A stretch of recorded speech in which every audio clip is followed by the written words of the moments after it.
নতুন একটা সিম কিনলাম, ছেলেকে বলি ফোন দিয়ে যেন ছেলে আমার নাম্বারটা সেভ করে রাখে। হ্যালো, হ্যালো, কে? বাবা, আমি তোর বাপ। এই শালা কি বলিস? আমি তোর বাপ? নিজের বাপকেই চিনতে পারতেছিস না? আমি সত্যি তোর বাপ। আমি তোর মাকে বিয়ে করছি, তুই আমার বেটা। ক্লাস টুতে তোর মুসলমানি করাইছি, এখন চিনতে পারতেছিস আমি তোর বাপ বলছি? ও, তুই আমার মুসলমানের কথাও জানিস? আমি তোর বাপ নেলপা বলতেছি। তুই আমাকে চিনতেছিস না? আমি নেলপাই বলতেছি। ও, তুই আমার বাপের নামও জানিস? আজকে আগে বাড়িতে আয়, তোর খবর আছে। নিজের বাপকে চিনতেছিস না?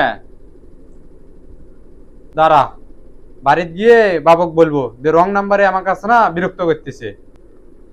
আব্বা, আব্বা, দেখো তো রং নাম্বার কে জানি আমাকে বিরক্ত করতেছে।